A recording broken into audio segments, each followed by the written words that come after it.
Olá, eu sou a professora Caterina, esse é o nosso curso de Química dos Biomiméticos, essa é a nossa aula 7, em que nós vamos iniciar a primeira parte dos biomiméticos enzimáticos. Então, para a gente começar a entender o biomimetismo enzimático, primeiro a gente tem que entender muitas características das enzimas. Então, essa aula é inicial e introdutória sobre as características das enzimas. Então, primeiramente, o que são as enzimas? As enzimas são proteínas que são capazes de catalisar uma reação específica. E o que são as proteínas? As proteínas, elas são compostas de uma estrutura primária, que são então polímeros naturais formados por aminoácidos, que geram essa estrutura primária.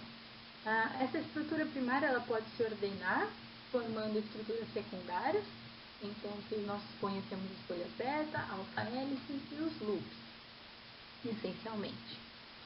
E a estrutura final dessa proteína é a chamada estrutura terciária, que nos dá a conformação naquela proteína.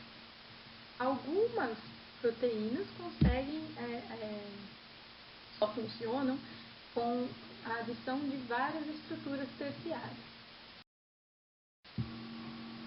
E essa adição de várias estruturas terciárias gera, então, uma estrutura quaternária. Então, algumas proteínas vão até a estrutura quaternária. Muitas das proteínas vão só até a estrutura terciária. E como que funciona a atividade catalítica das enzimas? As enzimas, elas têm um sítio ativo, e esse sítio ativo ele é complementar. Então, tem carga, forma, hidrofilicidade ao seu substrato, que é essa partezinha amarela que eu coloquei desenhado para vocês. Então, essencialmente, a enzima seria capaz de distinguir entre diversos substratos existentes no nosso corpo, por exemplo, para fazer a reação específica para gerar o produto. Então, ele descartaria reações paralelas com moléculas que não interagem com o substrato da maneira correta. Então, as enzimas elas aceleram a reação e são bastante seletivas devido à existência desse sítio ativo. E essa capacidade catalítica é bastante elevada, precisa ter uma performance bastante elevada. Então, eles têm uma alta eficiência, especificidade, elevada atividade em meio aquoso e condições ambientais, com capacidades regulatórias. Bom, aí surge o link com os biomédicos. Então, vocês lembram que na primeira aula eu disse que nós, químicos, muitas vezes utilizamos reações em solventes orgânicos que não são ambientalmente favoráveis, não são reações sustentáveis, a gente utiliza elevadas temperaturas ou elevadas pressões. Enquanto que na natureza, a natureza é capaz de fazer essas mesmas reações, são reações muito parecidas, em ambiente aquoso e temperaturas amenas e pressões amenas. Então, por que não a gente não olhar para as enzimas e nos inspirar nelas para conseguir fazer processos químicos mais sustentáveis? Então, além das enzimas, existem outros catalisadores naturais, como, por exemplo, os que são baseados em RNA. Mas esses exemplos são muito poucos exemplos desse tipo de atividade catalítica na natureza. Então, a maior parte da catálise natural ocorre nas enzimas. E como eu disse para vocês, é bastante seletivo quanto à carga, forma e tamanho de um substrato. Então, essencialmente, o sítio ativo ele tem uma característica hidrofóbica. Então, ao redor todo da proteína, como ela está no ambiente aquoso, ela tem uma característica basicamente hidrofílica, enquanto que o sítio ativo tem uma característica mais hidrofóbica. E também, como eu disse para vocês, elas estão relacionadas com o balanço da vida. Então, elas estão sempre sendo controladas controladas pelas mudanças ambientais que estão rodeando que elas estão rodeando. Então, por exemplo, elas são capazes de manter o equilíbrio ácido-base do nosso corpo. E se a gente desregular esse equilíbrio ácido-base de alguma maneira, a gente gera doenças. Então, as enzimas são muito importantes para fazer esse balanço. E para quando a gente quer fazer um biomimético de enzima, a gente tem que levar em consideração essa capacidade regulatória das enzimas devido ao ambiente ao redor, né? Então, a gente precisa pensar bastante em que tipo de enzimas a gente quer mimetizar quando a gente vai fazer um biomimético. Bom, e da onde vem esse poder de acelerar as reações das enzimas?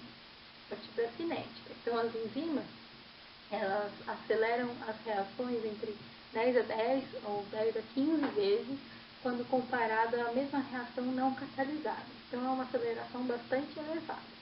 E as interações da enzima com o substrato, elas podem ser tanto de caráter não covalente quanto covalente. Então, com interações hidrofóbicas, eletrostáticas, ligações de hidrogênio e ligações covalentes propriamente ditas.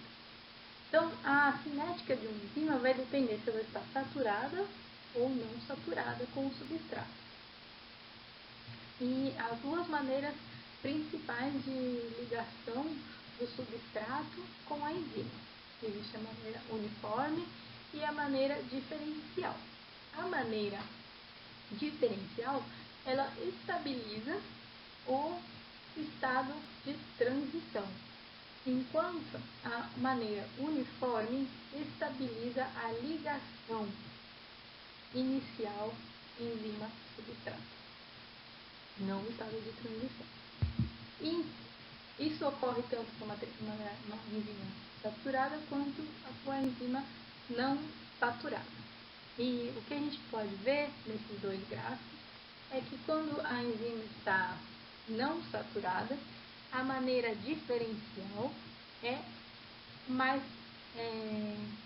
menos favorecida. Então, o que a gente tem? Que, inicialmente, há uma estabilização da interação enzima-substrato, ou seja, a interação é forte entre a enzima e o substrato, fazendo com que haja uma diminuição desse estado inicial ES. Mas, à medida que a enzima se torna saturada, a ligação diferencial sobressai e então há uma estabilização do estado de transição. Então, os dois mecanismos, eles são associados com o aumento da velocidade da reação. As reações enzimáticas, elas normalmente são descritas pela equação de Michaelis-Menten, que mais pra frente eu vou mostrar para vocês com um pouco mais de detalhe como que se chega nessa equação, mas essencialmente nós temos a enzima interagindo com o substrato, formando um complexo enzima-substrato que está em equilíbrio com esse estado inicial. Então, o complexo enzima-substrato, ele passa por um estado de ativação, ou seja, por uma transição, um estado de transição, e forma um complexo enzima-produto. E o produto, então, a partir de uma constância de sucessão, ele é liberado em solução. E a gente pode determinar a velocidade de reação a partir do uso da CACAT, da concentração de enzima inicial, da concentração de substrato e do KE. E o CACAT, ele está diretamente relacionado com a temperatura em que nós estamos trabalhando. E a gente pode determinar isso a partir da equação de Euler. Então, o que a gente verifica é que o CACAT ele está diretamente relacionado com a entalpia, entropia e entropia de ativação. Então, essa equação de Euler é uma equação muito parecida com a equação de Arrhenius, mas a equação de Euler ela é mais aplicada para estados de transição. E a gente costuma ter um gráfico de Eyring, em que a gente plota 1 sobre a temperatura no eixo Y e ln de Kcat sobre a temperatura no eixo Y. Então, aí a gente acaba tendo um gráfico linear. A gente vai ver também que variações dessa linearidade também podem ocorrer, mas essencialmente se espera obter um gráfico linear em que a inclinação da reta está correspondendo com o ΔH de ativação dessa reação enzimática. Então, com isso a gente consegue determinar alguns fatores de mecanismo das reações enzimáticas. E, interessantemente, a gente pode ver que reações que não são catalisadas por enzimas têm um ln de K bastante baixo, né, numa grande faixa de temperatura, entre 0 e 100 graus. Então, essa faixa, essa linha pontilhada indica a velocidade K, o ln de K de uma reação não catalisada. E quando a gente compara essa reação não catalisada com uma reação catalisada por uma enzima termofílica, a gente observa que há um grande aumento da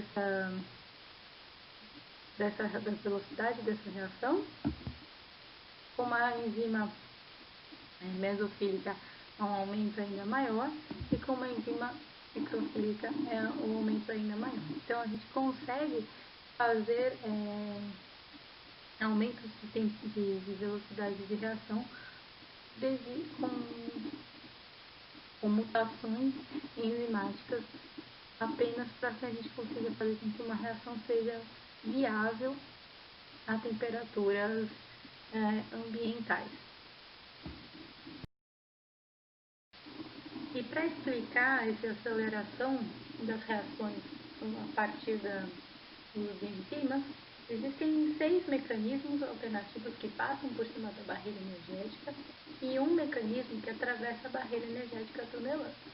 Então, o primeiro mecanismo alternativo, ele mostra que as enzimas elas aceleram as reações a partir da proximidade dos substratos e orientação preferencial dos substratos dentro do sítio ativo, em que ele fala que uma reação enzimática ocorre como se fosse uma reação intramolecular.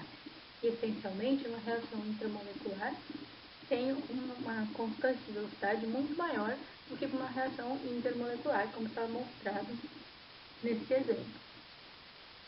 Isso também ele reduz a entropia dos reagentes e faz com que as reações de adição ou de transferência sejam menos desfavoráveis, já que ocorre uma reação da entropia global quando os 2 reagentes se tornam um único produto. E esse efeito ele é análogo ao aumento efetivo da concentração dos reagentes, sendo que a ligação dos reagentes a uma enzima dá um caráter intramolecular, como já falei no começo. E, por sua vez, aumenta a velocidade da reação drasticamente. Para que a gente possa melhor entender esse aspecto de entropia, auxiliando a velocidade da reação, a gente tem que ter a equação de Eyring, que está demonstrada aqui à direita, e nessa equação a gente pode ver que uma diminuição exponencial da velocidade reacional ocorre com a diminuição da temperatura devido ao termo entálpico. E parece que as enzimas psicrófilas soubessem dessa equação, pois as enzimas adaptadas ao frio, elas invariavelmente possuem uma menor entalpia e uma entropia mais negativa de ativação do que seus ortólogos mesofílicos. Ou seja, essas enzimas parecem mover parte da sua estrutura com uma ativação livre da entalpia para entropia. Essa movimentação seria trocar a energia entre entalpia e entropia com relação ao seu análogo mesofílico. Então, eles fariam uma partição diferente em entalpia e entropia, resultando em uma maior velocidade de reação a menores temperaturas para as enzimas psicrófilas. E a uma maior temperatura, vai ter uma taxa de reação maior só para enzimas mesofílicas.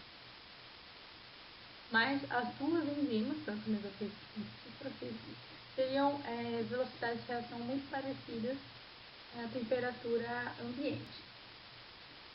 Mas a pergunta que fica aqui é: qual que é a origem estrutural dessa partição entre entalpia e entropia?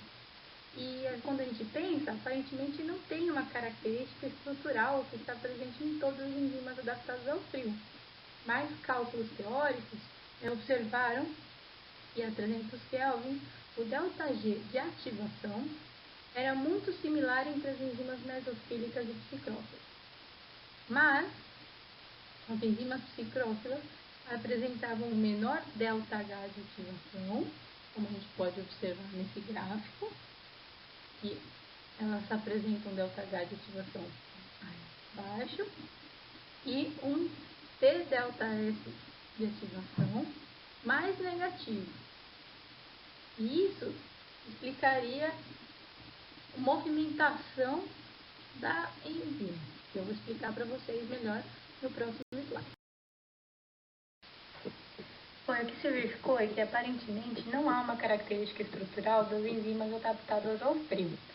Além disso, entre as enzimas mesofílicas e psicrófilas, observou-se que o ΔG de ativação era muito similar, e o ΔH e o TΔS de ativação eram bem menores do que para as enzimas mesofílicas. Isso indicaria que as enzimas psicrófilas, apesar de trabalharem em uma temperatura menor, elas teriam uma maior mobilidade. Então, se a gente for pensar que tipo de mutação pode acontecer numa enzima, a gente sabe que o ciclo ativo tem que ser muito similar ou igual, né, preferencialmente, para que haja a mesma reação, porque qualquer alteração no ciclo ativo pode levar à inativação dessa enzima. Então, as mutações entre a enzima mesofílica e psicrófila, elas estão relacionadas com o exterior da enzima, não com o interior. E isso indicaria, então, que ambas enzimas, tanto mesofílicas quanto psicrófilas, elas possuem flutuações internas muito pequenas entre si, a variação de flutuação entre elas é pequena, mas a variação de flutuação de mobilidade entre a enzima que é ativa a quente e a enzima que é ativa a frio é grande, sendo que a enzima psicrófila, ela tem um exterior mais macio, então que tem uma maior mobilidade, o que resulta numa entropia maior para essa enzima. E isso faz com que, então, ela consiga ter um ΔG de ativação muito similar às enzimas mesofílicas. Então, como eu falei logo no começo, a gente consegue determinar os parâmetros termodinâmicos de uma reação a partir de um gráfico de Arrhenius ou de Eyring. Entretanto, a gente consegue verificar que para enzimas há também gráficos que não são lineares, eles têm aspectos côncavos ou convexos. E isso poderia ser explicado por exemplo, desnaturação enzimática. Entretanto, muitas enzimas são mostradas que não foram desnaturadas e ainda assim apresentam esse aspecto côncavo ou convexo. Além disso, um gráfico linear não necessariamente nos diz que a gente está tratando sempre do mesmo, da mesma etapa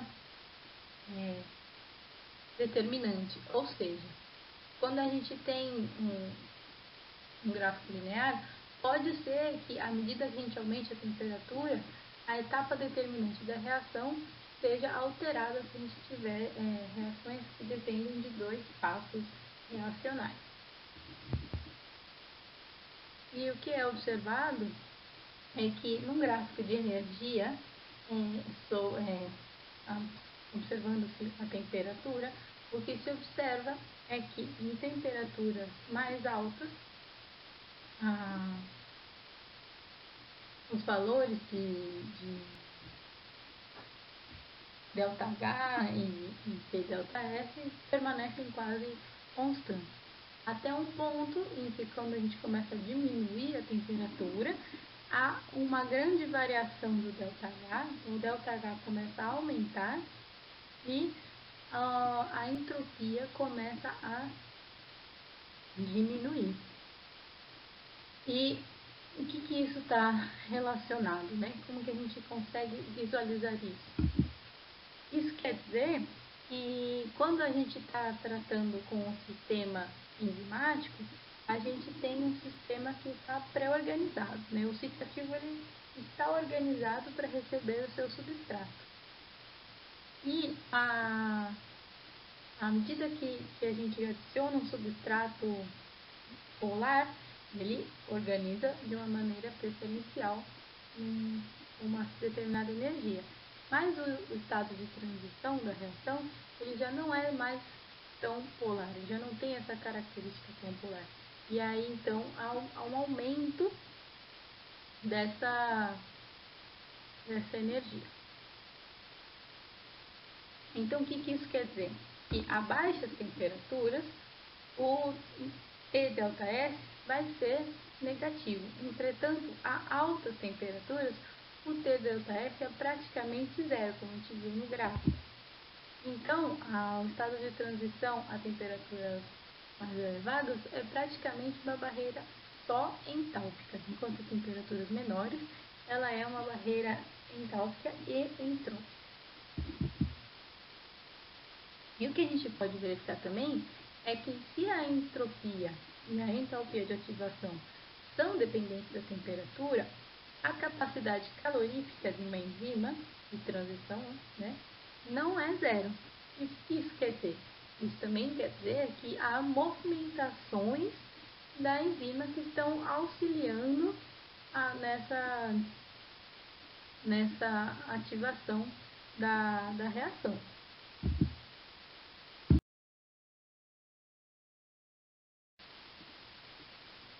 Então, para fechar esse pensamento, a pré-organização do ciclo ativo leva a baixas barreiras entrópicas, enquanto que o ordenamento do solvente na superfície da enzima leva a altas barreiras entrópicas. E quando a gente está lidando com uma coordenada de reação e observa a coordenada conformacional das enzimas, a gente observa que a gente pode ter diversas conformações para chegar ao mesmo produto. E à medida que a gente vai passando pela coordenada da reação, a gente meio que afunila essa conformação. Então, isso explicaria a dependência da temperatura nessa mudança conformacional, para que a gente tenha uma reação dominada por capacidade calorífica também. Então, essencialmente, o que é observado são valores negativos de capacidade calorífica no estado de ativação, e que significa o quê? Que há variações no estado dos reagentes são maiores do que no estado de transição. Então, no estado de transição, a gente tem partes que são bastante rígidas. E a capacidade calorífica é, então, diferente nesses dois estados. No estado enzima-substrato e no estado enzima-substrato de transição. E isso está bastante de acordo com os gráficos de Eyring, que não são lineares, como são mostrados aqui nessa figura. Então, a gente tem gráficos bastante côncavos e explica, então, a capacidade calorífica explica essa variação.